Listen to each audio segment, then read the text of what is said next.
Hello everyone, I'm Paulina Garcia and my topic is infant and nutrition from birth to 1 year old. My first case is starting early programs impacts on feeding at infant 10 months age. And this is a randomized control trial. Unhealthy feeding patterns that contribute to obesity start as early as pregnancy and infancy. That's why it's crucial to focus on preventing it early on those at risk.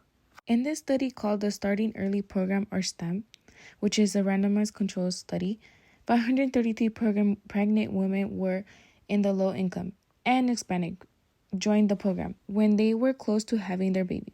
These women were divided into two groups. One called the intervention group got the STEM program, which taught them how to feed their babies in a healthy way. The other group called the control group didn't get the special program. They just got the regular care that everyone else gets. The women in the study had to be at least 18 years older, speak either Spanish or English, be pregnant with one baby, and plan to take their babies to the doctors involved in this study. In this random assignment, ensure that the groups that were similar as possible to the start. So any differences in the infant feeding behaviors at the 10 months could be attributed to the program itself. The STEP program teach mothers about feeding their babies in a healthy way, like responsible feeding, healthy foods, portion size, breastfeeding, parenting tips. Mothers in the program receive 7 sessions, 2 before and after birth, then 5 more during their baby's first 9 months to keep them supported during the baby's early growth. The results from the 10-month assignment show that the STEP group for mothers were breastfeeding at 10 months. Few mothers gave juice or cereal in the bottle, which helped prevent unhealthy weight gaining. More families were eating meals together, which is good for both feeding and social growth.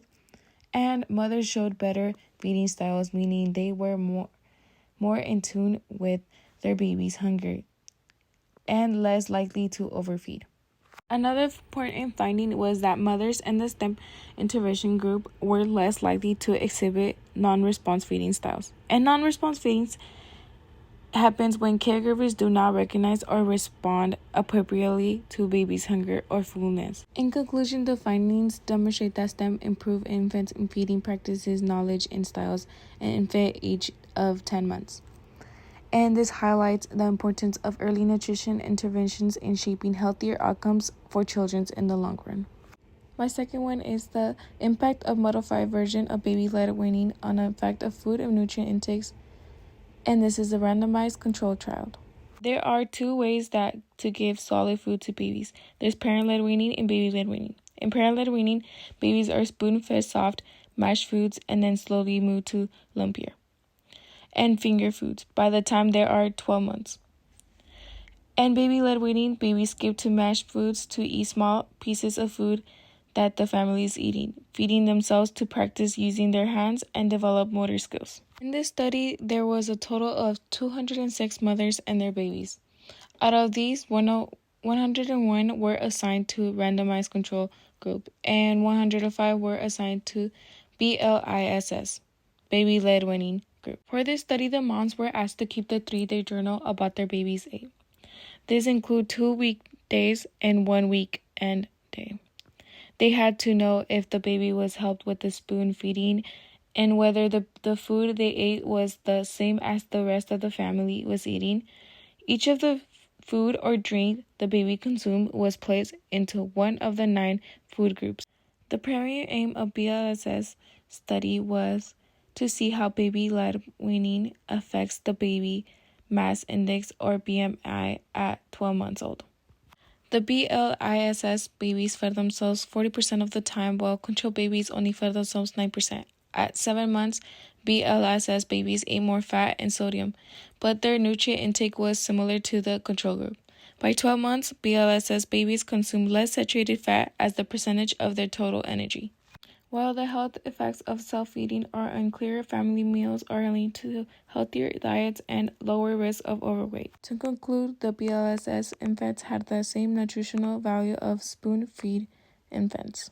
And lastly, is effective feeding mode in infant growth and cognitive function study protocol and Cleon Infant Nutrition in its randomized control trial. This study involved 540 Chilean women. Out of 200 infants were exclusively breastfed, while 340 infants were formula fed before 4 months.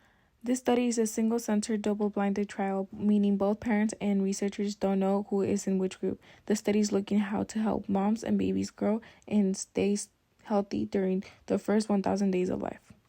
And the World Health Organization says that babies should be exclusively breastfed for the first 6 months, but only 40% of babies worldwide are following this. There are many reasons for this, and some of them are health issues that can't always be fixed. We need to make better baby formula that can provide the same nutrients as breast milk to help babies grow and develop better. Finally, so it was hard to tell if the babies were only formula fed or breastfed in the first 6 months. Thank you for watching.